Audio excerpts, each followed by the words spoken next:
Hoy nuestro invitado Vyacheslav Dubinin, doctor en neurobiología, uno de los expertos más famosos de la fisiología cerebral. Querido, ¿por qué tienes estrés crónico? Porque eres un perdedor. Tus genes no son necesarios para la población. Liberemos cortisol ahora, derribemos tu sistema inmunológico, morirás y no brillarás. Vamos con las cosas vitales. Comencemos con la nevera y la comida. Una alta sensibilidad gustativa ronda el 25% y bueno están los gourmets. ¿Por qué no se deben hacer dietas? Después del desayuno, el juez es más amable, más cerca del almuerzo comienza a dar sentencias más duras y después de la cena vuelve a ser amable, así que alimenten al hombre. La aparición de hormonas maternas en un hombre, ¿en qué medida está determinada por algunas normas de la sociedad? Basta que un hombre mire al bebé por un par de minutos y se produce la oxitocina y la prolactina. Pues lógicamente sí. Puedes tener sexo todo el tiempo con cualquiera. ¿Por qué la ovulación está oculta después de todo? ¿Esta es una prueba de que hay monogamia? Oh.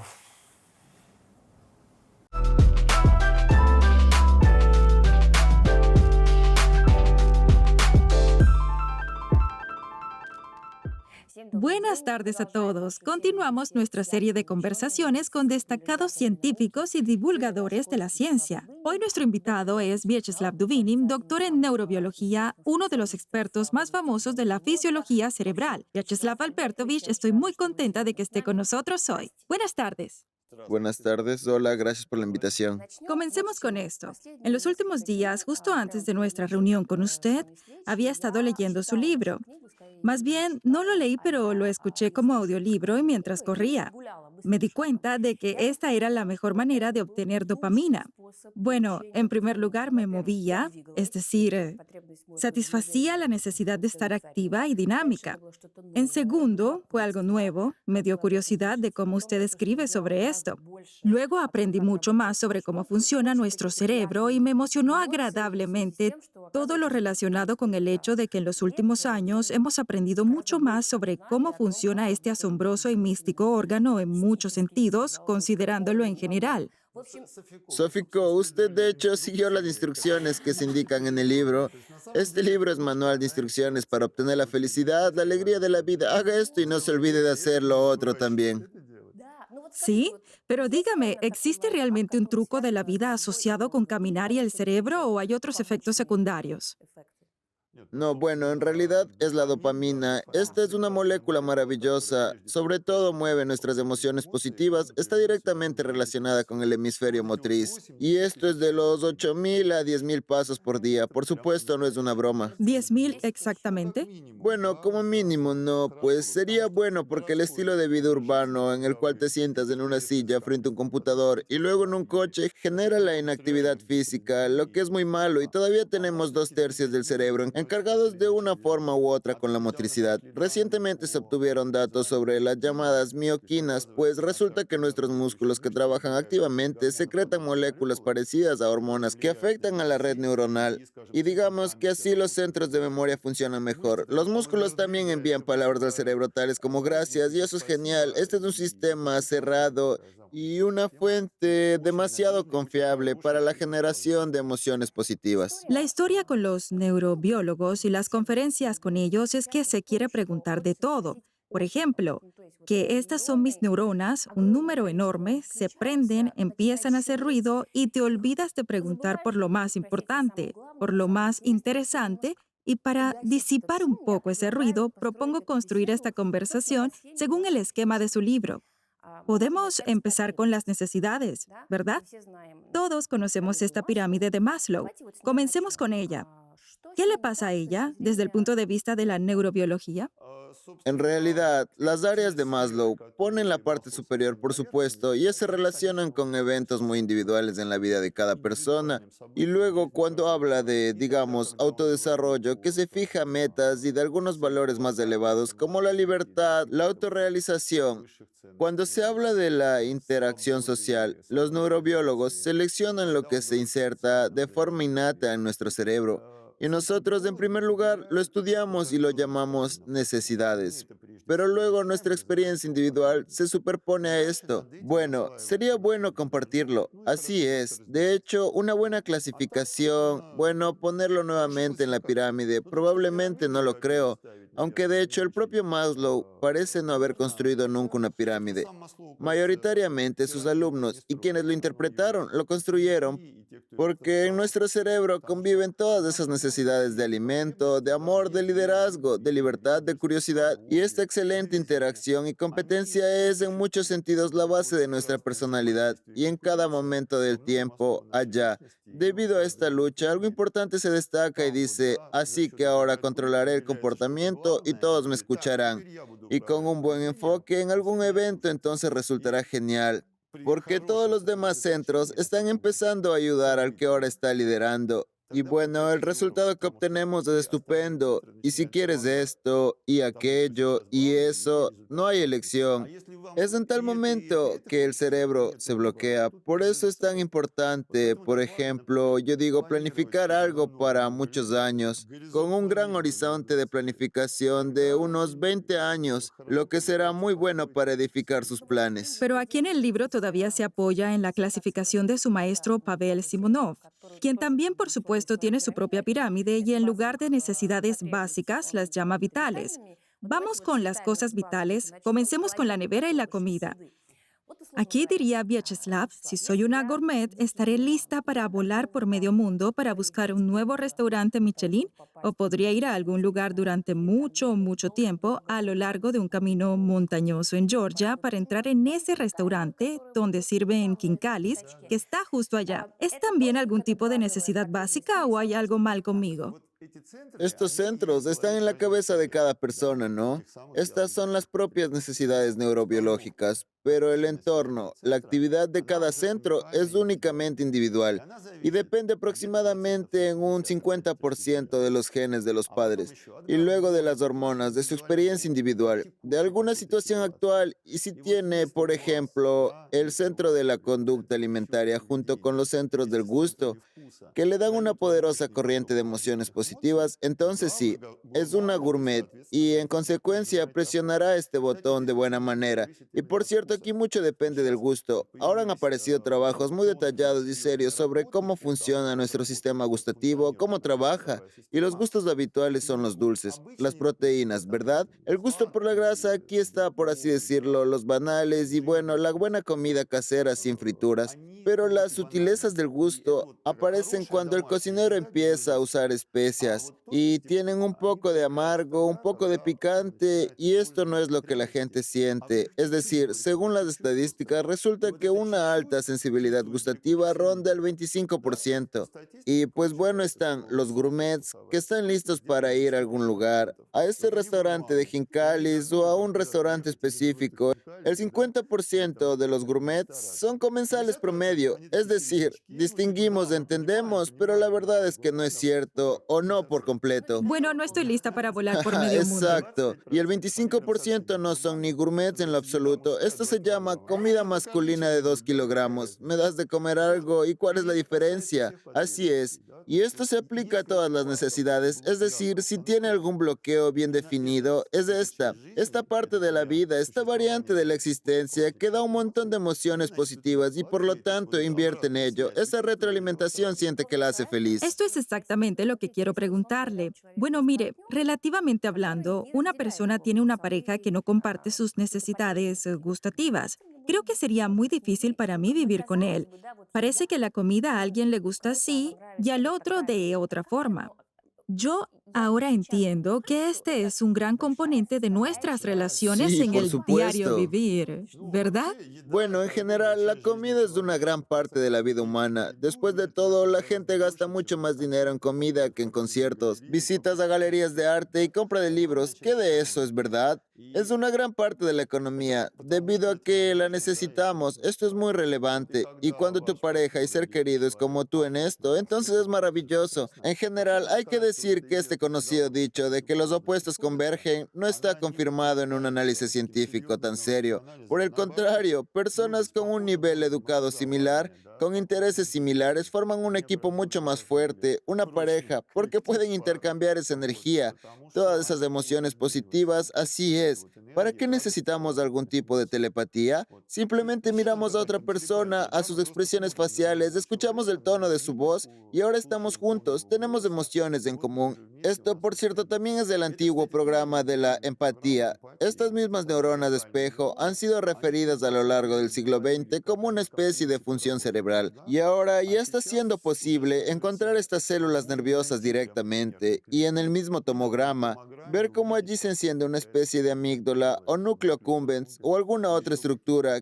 que es responsable de nuestras emociones. Pero la neurobiología nos enseña que entonces hay una necesidad, la satisfaces.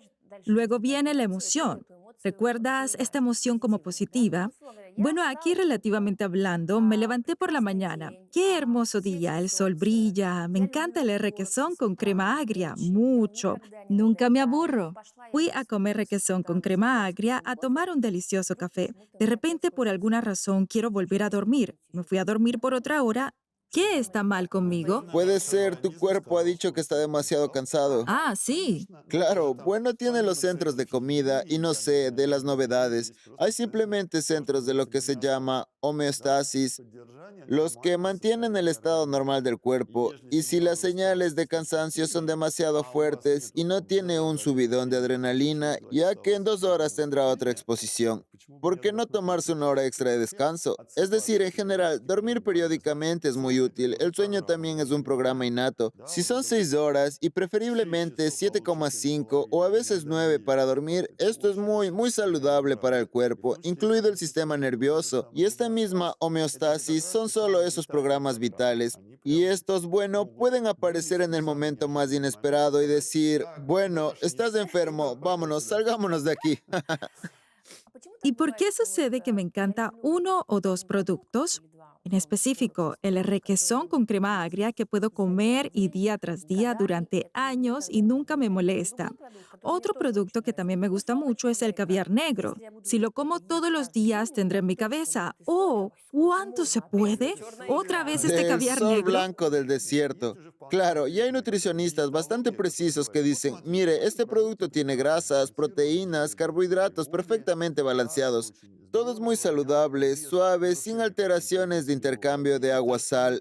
El mismo caviar es salado, y esto en general no es muy bueno y no es muy saludable, así que es necesario solo un poco, ¿verdad? Pero todos los días se dañarán los riñones y las articulaciones y todo lo demás, y el organismo, al reaccionar a grandes dosis de tales alimentos, ni siquiera se dará cuenta. Puede formar preferencias alimentarias porque después de comer demasiado, de alguna manera no se siente muy bien. Una vez más, ni siquiera se da cuenta. Y allí, dentro de nuestro cerebro, se forma una marca de verificación como, no, tal vez esto no vale la pena comerlo. Es decir, que en nuestra cabeza decimos, puede ser, tal vez, no lo Casi no se sabemos. da cuenta, pero lo recuerda. Sí, esto nos defiende bien, por ejemplo, de las alergias alimentarias, porque incluso una pequeña inflamación en los intestinos ya se reconoce como una especie de incomodidad. Bueno, sí, comí algo que no me sentó bien, no sé, los mismos mariscos, ¿no? Muy a menudo, ya sean las nueces o la enfermedad celíaca, que empieza con la ingesta de cereales. Esta enfermedad es bastante grave y esta incomodidad la recuerda nuestro gran cerebro. Casi nunca llega a la conciencia, pero cuando comienza la elección de un producto alimenticio, su cerebro le dará una pista. Bueno, esto no vale la pena comerlo, esto vale la pena, esto un poco y esto no es necesario en lo absoluto. Algo nos hizo sentir náuseas la última vez, así que escucha su organismo. Usted habla de dietas. Sus libros dicen que las dietas son un fuerte camino hacia la depresión. Estoy de acuerdo con eso, pero solo lo entiendo en un nivel Pero intuitivo. porque usted es Solo sé por mí vegana. misma que busco cumplidos. ¿Podría explicar desde el punto de vista de un neurobiólogo por qué no se deben hacer dietas? Bueno, no es del todo prohibido, pero a menudo esto lleva al hecho de que el equilibrio de emociones positivas y negativas está sesgado, es decir, satisfaciendo ciertas necesidades, obtenemos emociones positivas, luego obtienes algún tipo de stock de emociones positivas durante el día, pero algo podría no salir bien y tener emociones negativas. Y en consecuencia, nuestro gran cerebro evalúa constantemente este equilibrio. A continuación, sacas una fuente muy importante de emociones positivas llamada la comida. ¿Y qué? Y usted en consecuencia se deprime y su comportamiento a veces no se vuelve el más adecuado, el más óptimo. Hay un trabajo clásico sobre cómo los jueces, creo que fue en Israel, dictan sentencias. Me refiero no a los casos criminales de alto impacto, sino a los de orden administrativo. El caso es que por la mañana, después del desayuno, el juez es más amable. Más cerca del almuerzo comienza a dar sentencias más duras y después de la cena vuelve a ser amable. Así que alimenten al hombre y por mucho que no nos demos cuenta, a veces una violación de este equilibrio, sea positivo o negativo, sobre alguna de las necesidades biológicas que son relevantes, al no prestar la atención, estamos alterando nuestro estado emocional. Y lo más importante, el proceso de toma de decisiones y nuestra misma comunicación. Si a veces simplemente no corre al baño y ya está comportándose de alguna manera más ansiosa o impulsivamente, bueno, solo escucha su cuerpo. Él se está escaneando periódicamente para que todo esté bien y diga está bien, sigamos. Pero aquí necesita ayuda, porque estas señales neuroestáticas inconscientes son, por supuesto, muy significativas y con los años se vuelven aún más. Tendré muchas preguntas con respecto a los neufármacos. No entiendo por qué la gente no ha ideado un medicamento que les permita comer pero no engordar.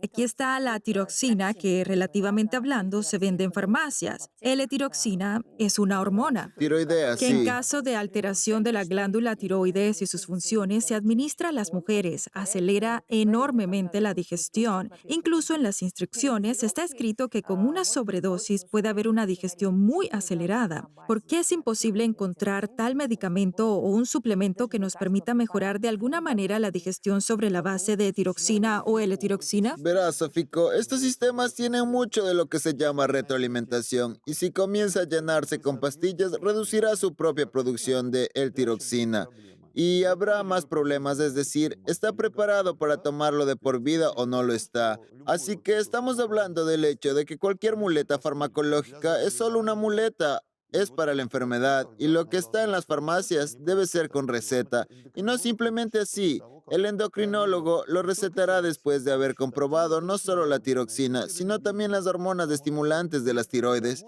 También la tiroliberina, porque varias hormonas están asociadas con este sistema y no es tan simple. Por lo tanto, honestamente, no deberían jugar especialmente con estas glándulas hormonales. Es mejor no tocarlas. Dirá algo que luego explotará hasta 150 kilogramos y será como, ups, ¿por qué lo rompí todo? En principio, el hipotálamo, donde se encuentra el centro de hambre, existen reguladores muy sutiles de nivel de apetito, pero por regla general, estas son moléculas muy frágiles que aún no pueden usarse como medicamentos. Teóricamente, La teóricamente ciencia sí. funciona, la ciencia desarrolla. Aquí hay palabras como leptinas, grelina, lepsina. Sus especialistas lo saben y gradualmente comienzan a trabajar con esto. Pero nuevamente es importante comprender que en el momento en que se usa una píldora debe ser en situaciones de extrema gravedad.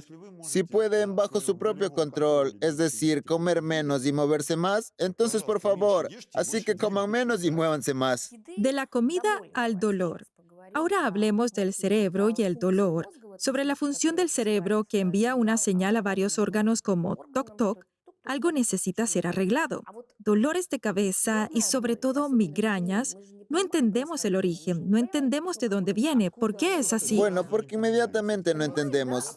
En el siglo XXI comprendemos que el dolor suele ser un daño a las células de los tejidos. Esta es una antigua reacción de defensa que nos permite permanecer completos, pero este dolor surge por diferentes motivos. Y una cosa es que se haya cortado el dedo y otra cosa es que se enferme en alguna parte del estómago. Es decir, hay algo dentro de todo. La tercera cosa es un dolor de cabeza y tienes que averiguar de dónde viene, por qué. Bueno, hay una migraña, vamos. ¿Por qué tiene una migraña? ¿Estás segura de que es una migraña? ¿Estás segura de que sus vértebras cervicales en realidad no se movieron y no comprimieron los vasos sanguíneos? O, por ejemplo, tienes saltos en la presión arterial o algo más. Es decir, llamar migraña a cualquier dolor de cabeza también está mal. Pero si es una migraña, ¿de dónde viene?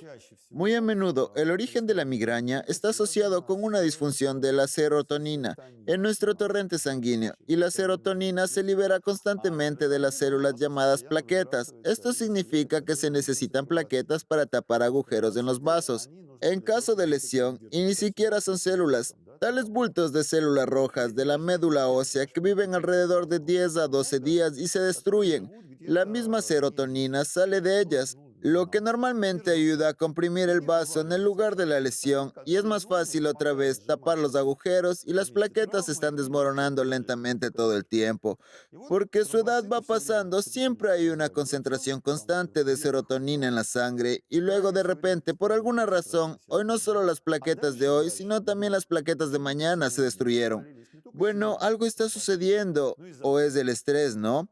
O algún tipo de señal de nuestro entorno, pues no sé, siente el olor a rosas y eres alérgico a las rosas, como Poncio Pilatos, Mikhail Afanasievich Bulgakov. Él profesionalmente, como médico, describió por qué Poncio Pilatos tenía migraña, así que él olió las rosas, bebió vino tinto en la mañana y el sol brillaba en sus ojos mientras se conjuraba una tormenta eléctrica sobre Jerusalén. Es decir, todas estas señales sensoriales conducen, por ejemplo, a la destrucción no solo de las plaquetas de hoy, sino también de las plaquetas de mañana. Esto aumenta la concentración de serotonina. Al principio se vuelve más grande y hay tal espasmo, y luego las plaquetas de hoy y las de mañana y la serotonina en la sangre es baja.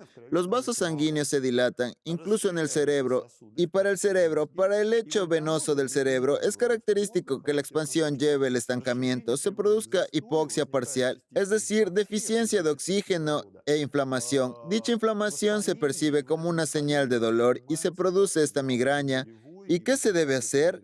Necesita usar medicamentos que imiten la acción de la serotonina. En consecuencia, hay sumatriptán, pastillas para la migraña, pero es importante que se lo recete un especialista y no corra a la farmacia y se automedique. Y luego la historia de la serotonina que descubrí no es la única. Puede haber, por ejemplo, migraña y dolores de cabeza por algunos problemas reales con el lecho vascular.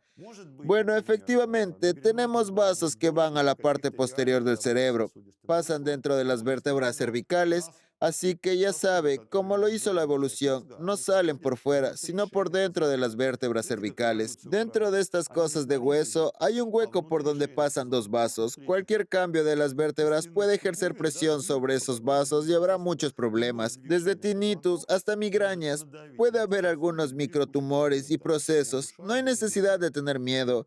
Esto no es necesariamente cáncer, pero algo aumenta ligeramente o algún tipo de formación, placas de aterosclerosis, ¿verdad? Incluso la tensión excesiva de los músculos faciales puede llevar al hecho de que una persona tenga un dolor similar a la migraña. Entonces, ustedes se arrugan todo el tiempo, por ejemplo, ¿no? ¿Dónde está el dinero? ¿Dónde está el dinero? ¿Qué dinero? El hombre le responde y aparecen las arrugas de expresión en su cara. Es por eso. Así que, por ejemplo, incluso el Botox se usa para tratar el dolor si se asocia con músculos faciales. Y en el contexto del miedo y el dolor, quiero preguntarle sobre la ¿A psicosomática. qué se refiere con psicosomática? ¿El estrés? Mi sistema inmunológico se debilita. Sí, por ejemplo, si estaba muy sobrecargada de trabajo y me dio cáncer, no sé, o algo Bueno, es más así. o menos la misma historia, porque el cáncer también es un problema con el sistema inmunológico. Quien no lo sepa, nuestro sistema inmunológico no solo se ocupa de las infecciones, sino que también monitorea constantemente la aparición de células mutantes de nuestro cuerpo. Y las células cancerosas son solo células mutantes, y da miedo saberlo, pero en el cuerpo de cada uno de nosotros periódicamente hay células que potencialmente pueden convertirse en un tumor, y solo la cuidadosa vigilancia del sistema inmunológico conduce al hecho de que estas células sean atrapadas y eliminadas. Pero a veces el sistema inmunológico falla, y aquí es donde surge el cáncer. Por lo tanto, un buen estado del sistema inmunológico no solo está protegido contra bacterias y virus, sino que también reduce los riesgos oncológicos, y el buen estado del sistema inmunitario se deteriora como consecuencia del estrés crónico. Con el estrés crónico se enciende toda una cadena hormonal que al final llega a la corteza suprarrenal. Allí la hormona cortisol, que es constante en grandes cantidades, comienza a ser expulsada, lo que en consecuencia presiona el sistema inmunológico. El fisiólogo siempre se hace después la pregunta ¿por qué? ¿Qué pasa con la función de la hormona? En pequeñas cantidades, ¿para qué sirve? El ejemplo, el estrés y el cortisol le dicen al hígado, vamos, desechemos las reservas de carbohidratos porque ahora nos movemos, corremos, saltaremos. Necesitamos glucosa y comimos hace rato. ¿Dónde se puede conseguir glucosa? Y en nuestro hígado en realidad se encuentra el suministro diario y bajo la influencia de ello el sistema se deteriora. Y esta es la norma, pero por alguna razón, con el estrés crónico, el cortisol comienza a aplastar el sistema inmunológico. ¿Por qué? Hay dos hipótesis. Imagínese, en la naturaleza hay estrés crónico. ¿De qué? Por ejemplo, dañaron la pata derecha, pata trasera, derecha, es decir, esto es crónico. Hay dolor, sí, estrés, inflamación, y muy a menudo se ve cuando se desarrolla una inflamación grave. Nuestro sistema inmunológico funciona de manera demasiado activa. El sistema puede llegar a ser bastante imprudente por sí mismo, y a veces este puede trabajar más de la cuenta. En fin, esto es lo que sucede dentro de nuestro cuerpo. Como con el COVID, por ejemplo. Sí, como con el COVID, como con una tormenta de citoquinas. Y de nuevo, creo que mucha gente lo sabe. Le apareció un grano en la cara, no puede presionarlo porque si comienza a presionar se afectará la mitad de la mejilla. Esto es nuevamente una reacción exagerada del sistema inmunológico. Es decir, con una pequeña lesión, el sistema inmunológico puede incluso dañar el cuerpo. Por lo tanto, mire la cadena. Estás traumatizado por este estrés crónico que libera cortisol para que tu sistema inmunológico no se inflame demasiado. Esta es la hipótesis optimista. Hay una hipótesis pesimista que dice más o menos así: querido, ¿por qué tienes estrés crónico? ¿Porque eres un perdedor? Tus genes no son necesarios para la población. Liberemos cortisol ahora, derribemos tu sistema inmunológico, morirás y no brillarás y no podrás pasar tus genes defectuosos. Es decir, es importante darse cuenta en general de que no todo está ahí para ayudarnos. Muchos, por el bien de nuestra especie, bueno, especialmente el proceso de reproducción, cuando el techo se derrumba y quieres tener un bebé y luego hacerlo crecer por el resto de tu vida, y esa es la historia con el cortisol. El hecho real es que el cortisol en grandes cantidades noquea el sistema inmunológico, se usa como medicamento, en consecuencia con la misma tormenta de citoquinas durante el trasplante de órganos.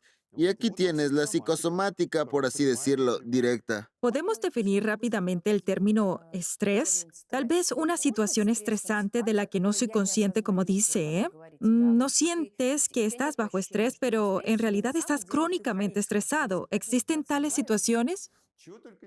¿Y qué no puede suceder? Este es nuestro cuerpo y nuestra vida.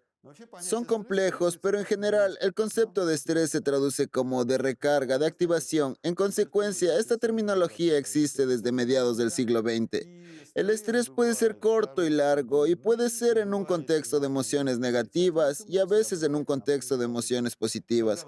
Cuando salta en paracaídas también se estresa y si tiene competencias de paracaidismo, entonces tiene estrés y estrés.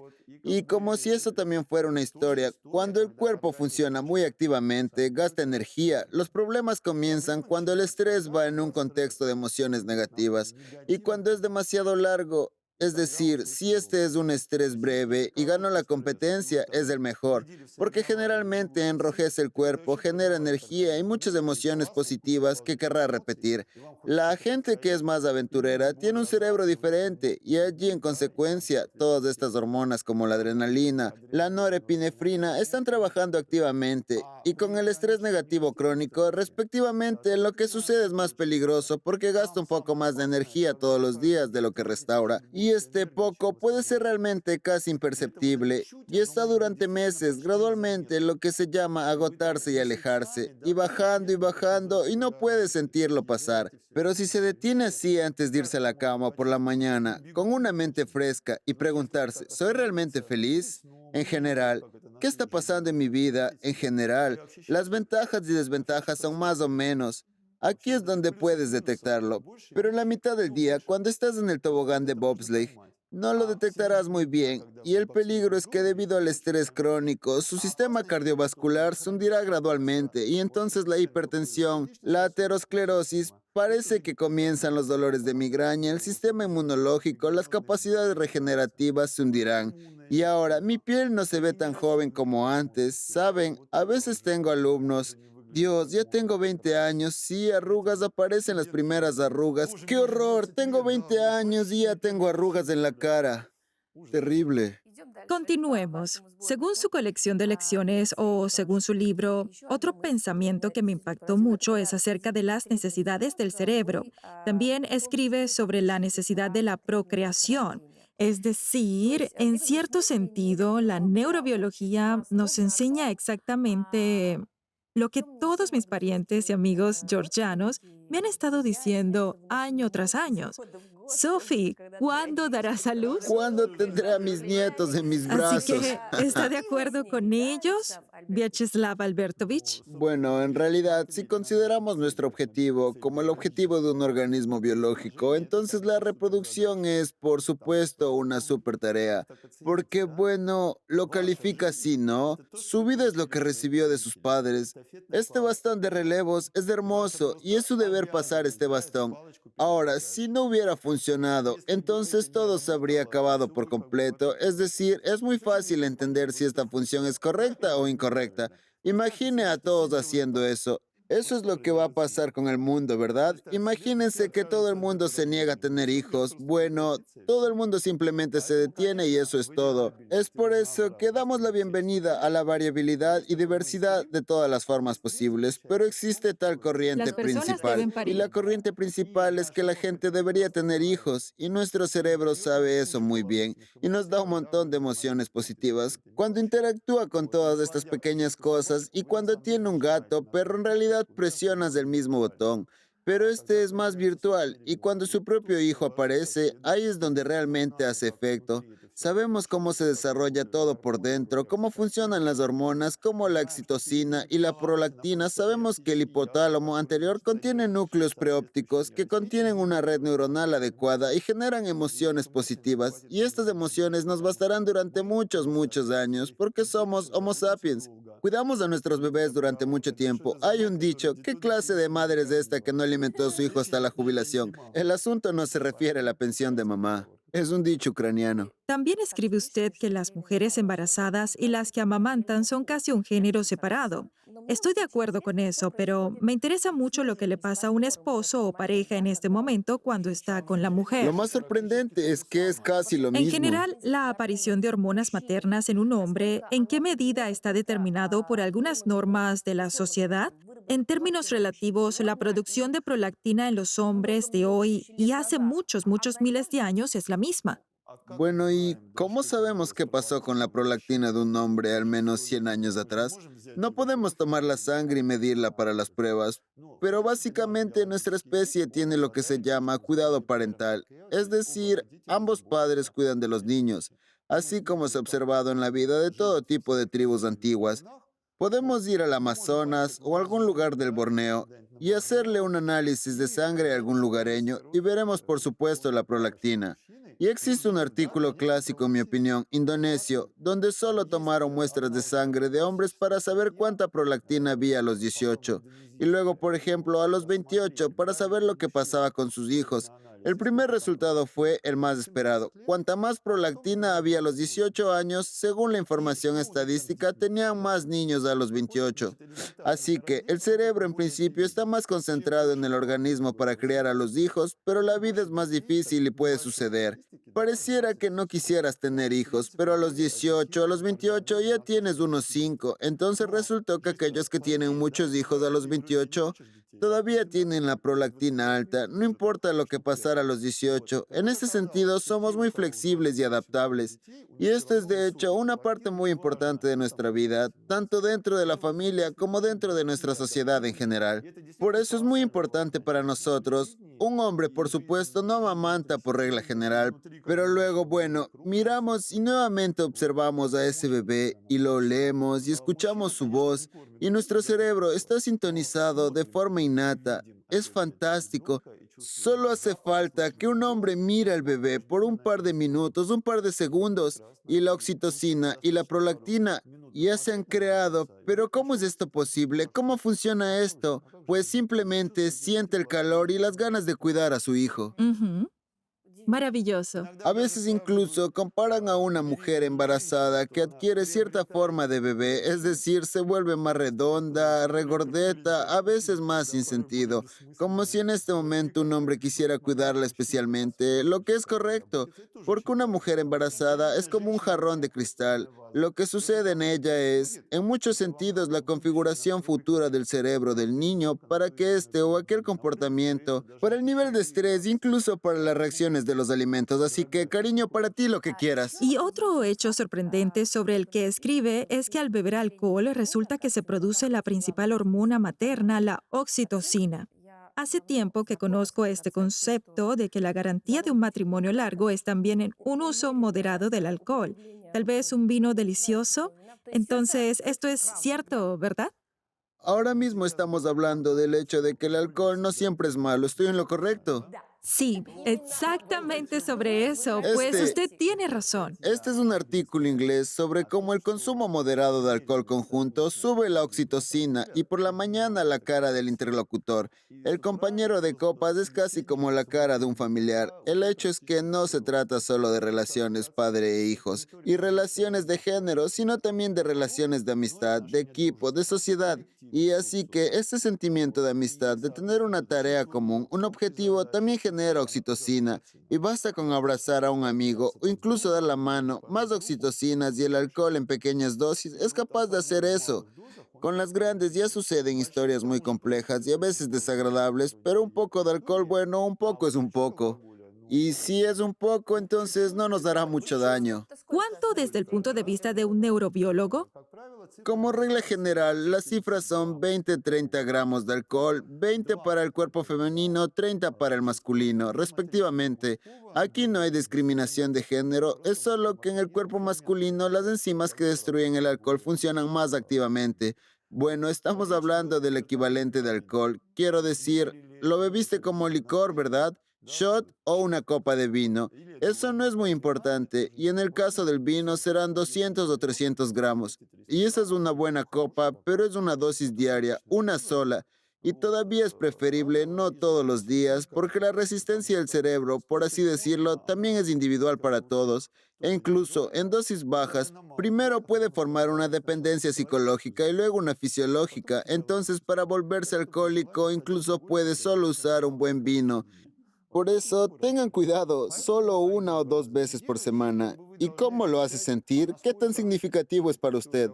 Porque si te vas a casa con el pensamiento, ahora me sirvo una copa de vino y me relajo, esas son malas señales, malas.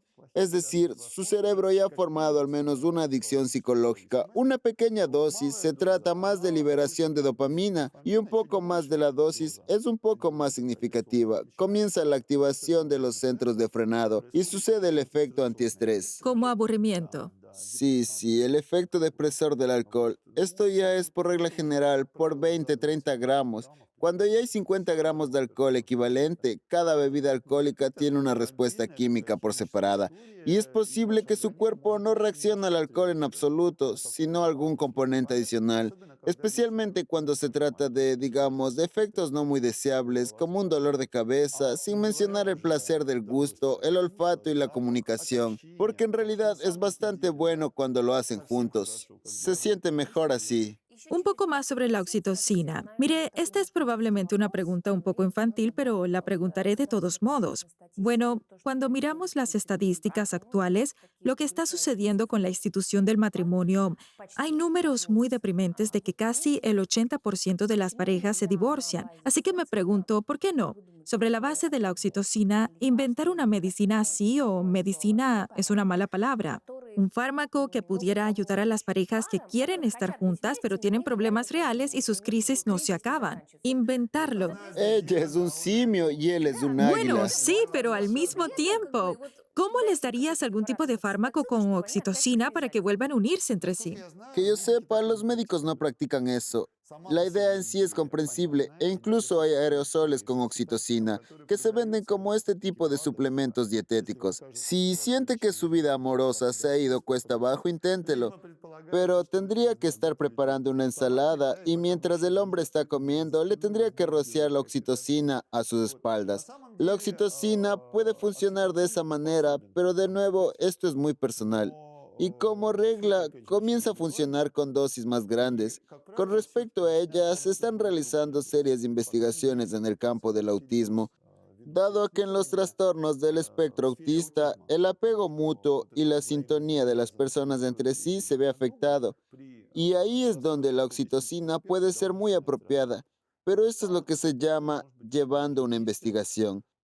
Pero si quiero usarlo para fortalecer el matrimonio, bueno, está claro que debe ser de mutuo acuerdo, ¿no? Y debe ser conscientemente por los dos. ¿Sí? ¿Está de acuerdo? Sí, claro, sin ocultarlo en el Sí, vaso. sí, exactamente. Sí, sí, sí. Y una copa de vino tampoco ayudará. Necesita algún tipo de administración intranasal. Verá, para mí siempre es lo más importante en este tipo de situaciones. Si dos personas quieren mejorar su relación con la oxitocina, no importa lo que haya en la botella. Si la oxitocina o simplemente agua destilada ahí, tenían este deseo, quisieron ir por un camino en común. Esto es lo importante, porque las moléculas son moléculas, pero al final esta gran red neuronal se ensambla con nuestras experiencias de vida, con algún tipo de nuestras motivaciones. Interactuamos con nuestra memoria de cómo vivimos con esta persona, si está listo para volver a intentarlo, ¿por qué no? Otra historia sobre salvar un matrimonio es a menudo tener un bebé y luego tu amiga te dice, eres una tonta, ingenua, así no funciona. Pero sospecho que desde el punto de vista de la neurobiología, esta es solo una tecnología más efectiva, ¿no? Bueno, esto es de la categoría de iniciar algún tipo de proyecto conjunto. Sí, porque en realidad los centros asociados a la conducta sexual y el afecto mutuo de un hombre y una mujer y los centros de cuidado de los padres son centros totalmente diferentes. Es decir, no se trata de lo mismo. Por supuesto están muy cerca en el cerebro y todo eso, pero es diferente. ¿Y cómo tener un bebé para salvar el matrimonio? Bueno, salvar no es una palabra que me guste mucho. Salvar significa que estás parado justo en el borde, pero para, diría yo, abrir nuevas perspectivas, abrir nuevas oportunidades, porque aquí están, solo ustedes dos, de alguna manera aburridos y ordinarios, y luego, ¡bam! Y tengan, sorpresa. Y la vida juega con colores completamente nuevos. Aquí tal vez lo usaría en contexto para refrescar su relación. Uno o dos bebés definitivamente no harán daño. Entonces apreciarás, por ejemplo, el hecho de que finalmente te quedaste solo, el hecho de que de repente tienes 10 minutos libres. Bueno, no has llegado al punto en el que estás sentado ahí, no sé, en el baño, en el retrete, y el bebé está golpeando la puerta. Mamá, mamá, no puedo vivir sin ti. Eso pasará. Y entonces empiezas a apreciar incluso 30 segundos. Bueno, pero luego, en otros 15 o 20 años, lo recordarás con mucha ternura. Y esto también será una historia común. También será un recuerdo, por Bueno, supuesto. de nuevo, desde un punto de vista neurobiológico, dicen que el amor dura 3 años y Beck Beder incluso escribió un libro al respecto. ¿Qué opina? Básicamente, ¿qué vemos? Bueno, cuando hay una relación directamente monógama, ellos, por regla general, están muy seriamente atados a criar un hijo de todos modos, ¿verdad? Aunque estos son programas un poco diferentes desde el punto de vista de la gran biología y nuestra evolución. El amor es un envoltorio tan maravilloso que hace que dos criaturas bastante egoístas todavía hagan cosas tan extrañas como tener sexo. Y en consecuencia, boom, aparecerá un bebecito. Así es bueno, necesitas criarlo y precisamente la monogamia, la que está ligada en el primer lugar a la crianza de la descendencia, a la protección conjunta de algún tipo de propiedad, territorio, donde se puede conseguir alimento para el bebé. Y cuando el bebé crece, ¿luego qué? Así es, por lo tanto, cuando miramos a un chico de 5 o 7 años, esta es, por así decirlo, una edad donde hay cierta conciencia, y el amor puede debilitarse o puede ser que no. Bueno, al final, ¿para qué se necesita saber cuánta agua ha pasado por el molino? Solo miren su propia vida, en su vida de pareja. A veces el conocimiento general me parece a menudo de la categoría ¿cuántos hilos caben por el ojo de una aguja?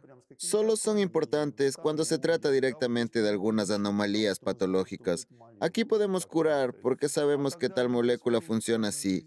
Y cuando habla de su vida personal, así que en este caso es mejor recurrir a los filósofos, a los poetas que dicen que hay un amor que brota y desaparece o que dura para toda la vida. Aquí en el mismo Don Juan de Pushkin, ¿cuántas mujeres tuvo? Pero todavía está buscando a la única. ¿Dónde está Doña Ana? ¿Dónde? A veces los programas monógamos incluso funcionan para Don Juan. Incluso a don Juan le sirve la monogamia. Y en el momento en que muere, esta última frase, Doña Ana, las últimas palabras, esos son todos los pensamientos al respecto.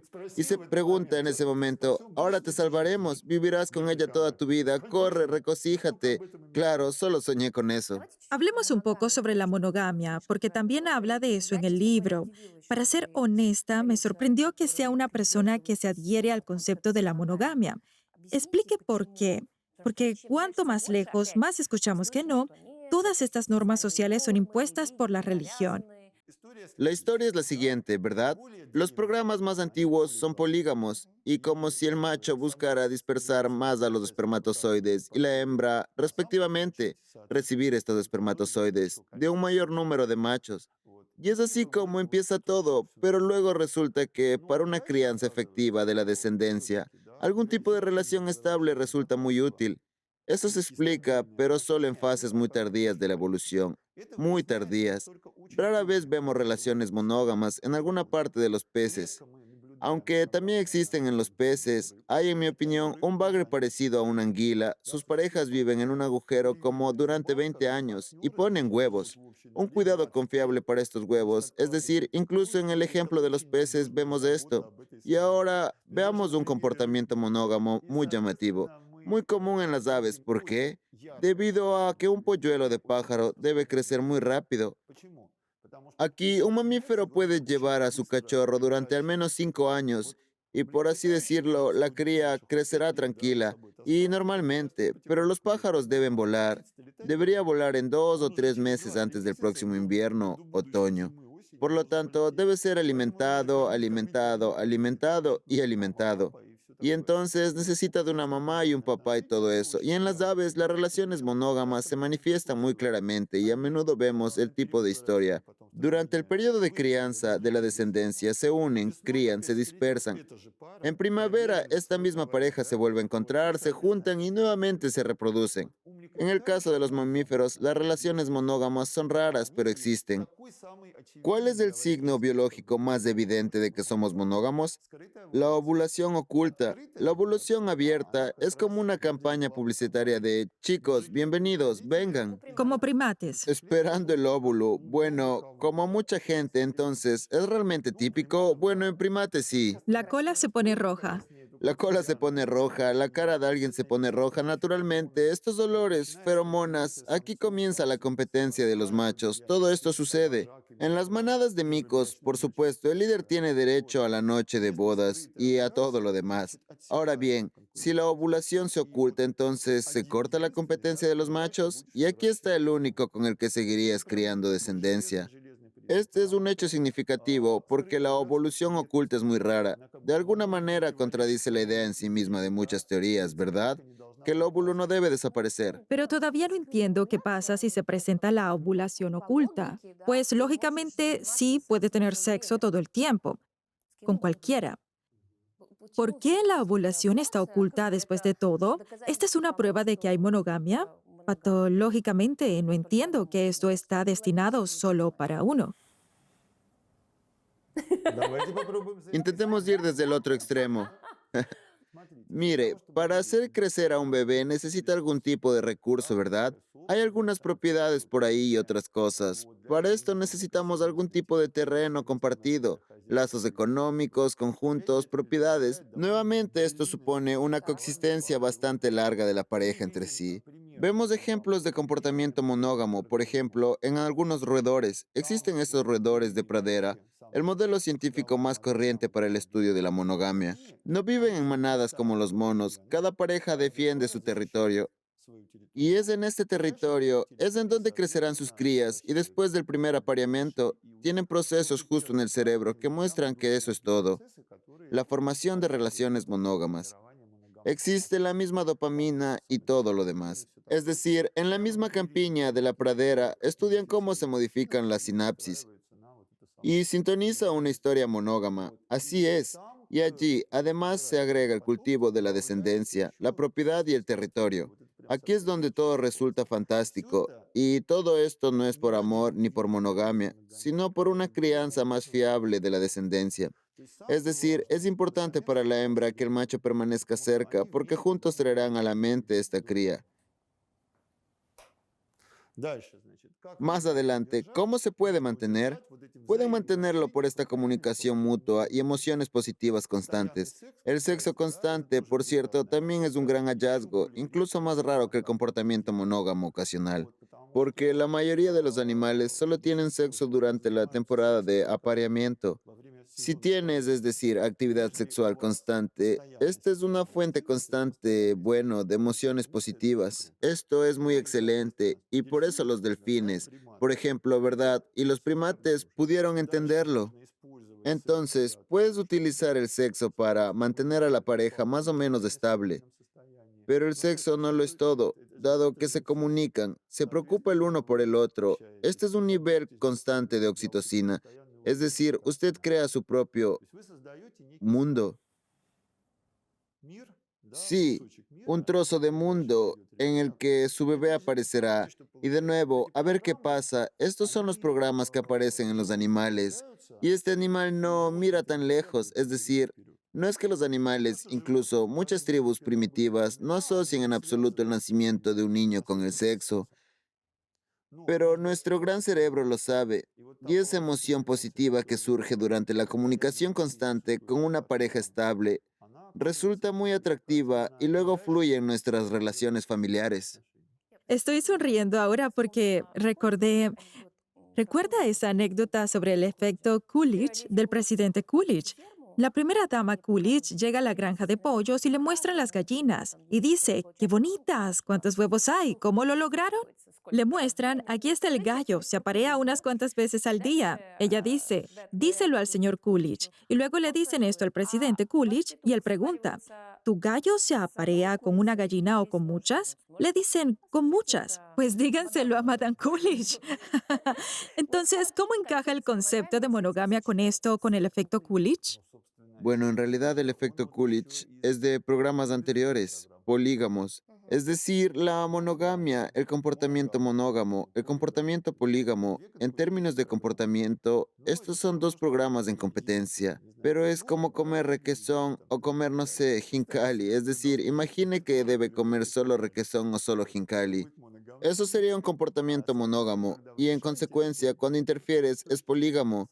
Y desde el punto de vista concreto de la comida, la diversificación es muy aceptada. Desde el punto de vista de los programas de reproducción antiguos, la versión polígama es mejor porque se obtiene diversidad genética. Porque en general, el comportamiento sexual en sí mismo tiene que ver con la diversidad genética. Toda la idea de la reproducción sexual es tomar los genes de dos individuos, mezclarlos y obtener algo nuevo. Porque el mundo está cambiando y nosotros también debemos cambiar. Por lo tanto, el organismo no debe ser inmortal, porque entonces todo se osifica.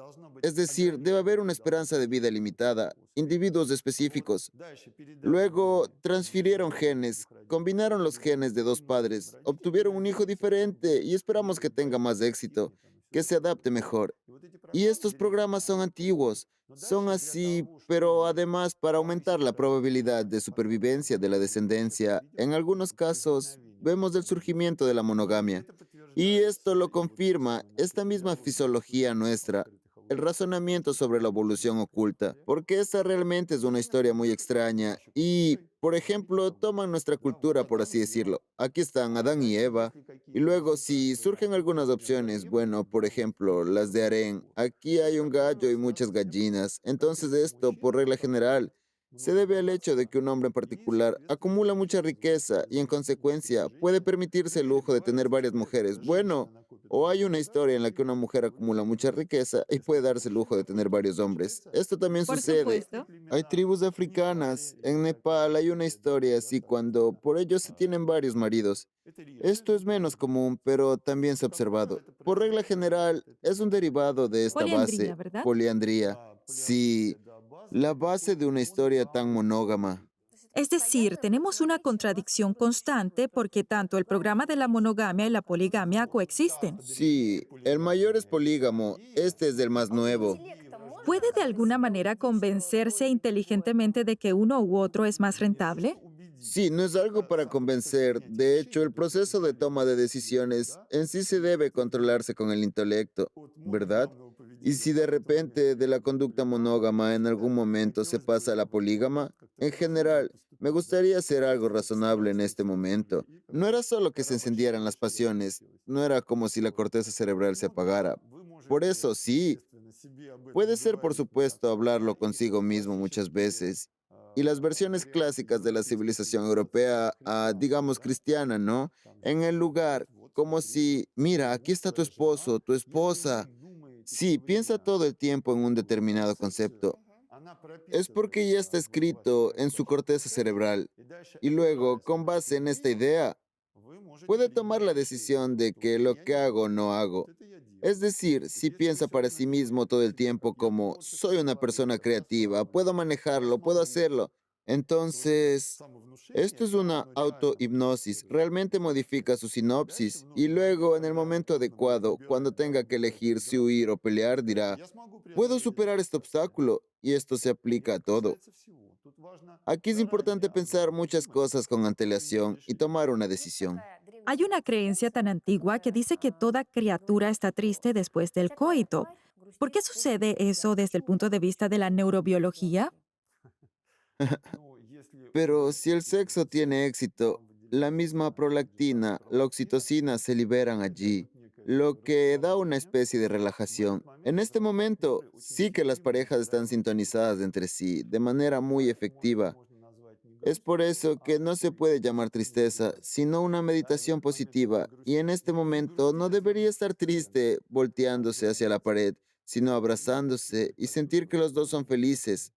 Esto es muy importante. Y con este excelente final, estamos terminando por el día de hoy. Muchas gracias, Vyacheslav Albertovich.